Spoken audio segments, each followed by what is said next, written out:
当我关注一个主题，我自己创作就是会想要把它的时间空间都展开，去展开它的时间空间的尺度，让诠释框架可以松绑，我们才有更多可以去讨论这件事情的角度。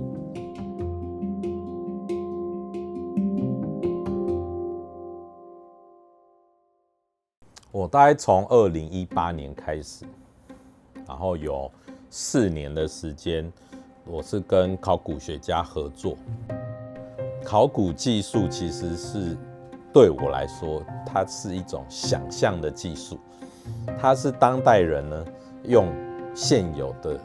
材料、现有的技术去想象一个我们所从来没有经历过的比较遥远的时空。所以它虽然很科学，可是它其实也很诗意。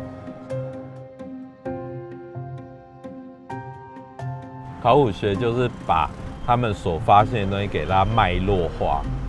就是你要去发现每一个物质之间的关联嘛，然后你要去整理，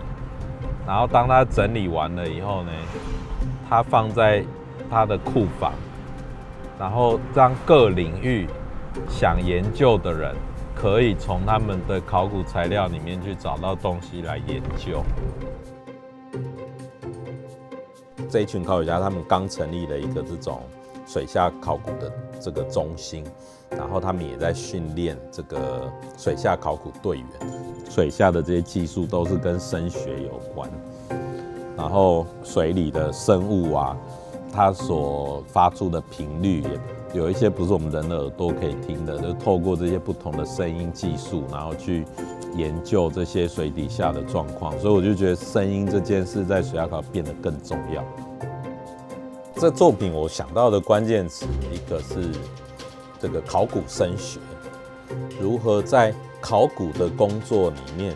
运用声学的概念。西班牙殖民时代的教堂，就是他们会希望居民住在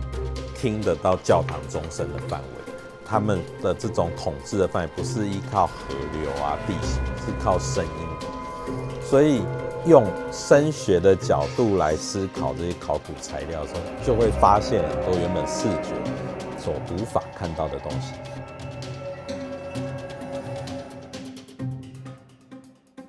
那水下考古更是关键的，因为在水下其实最关键的技术就是声呐。透过各式各样的声呐的技术去探测，然后把声音转化成空间，然后或者是去透过声呐去侦测不同物质的反射。所以我在这个作品里面呢，我用了很多这种跟声响有关的概念。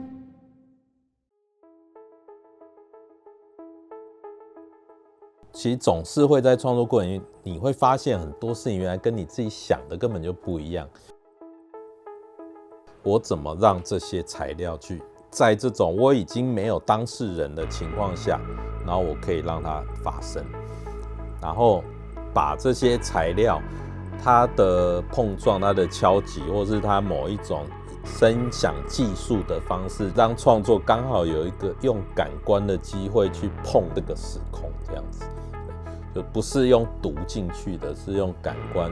去听进去。台湾是一个在过去是一个有点像是航道的蛮必经之路的，特别是比如说东北亚跟东南亚之间的贸易，它都经过台湾。然后这个台湾海峡又是一个比较危险的海域，因为里面可能很多礁石啊，然后海流啊，天候不稳定，所以就沉船也很多。然后我也在计划里面去思考如何把这个以沉船为对象，把它转化成一个艺术。VR 其实很像剧场，它就是一个空间，它是一个在某个地方的一个现场。所以我的作品里面有时候我会去设计，就是观众带着 VR， 它跟旁边的装置，它是一个一起被看的对象。观众这时候就像是一个雕塑这样子，对。所以它会有2层，有一层是正在虚拟实境世界里面的观众，跟在现实物理空间的观众，它会形成这样的一个关系。从现场看到的这一些物质，它展现给我们的是背后这个庞大的时空，它会让我们好像有一种时空被更展开来看这些事情了。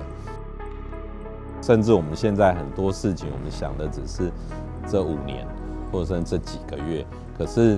用考古的角度来看，是这样展开的。我们是这几百年、几千年里面的其中的一小部分，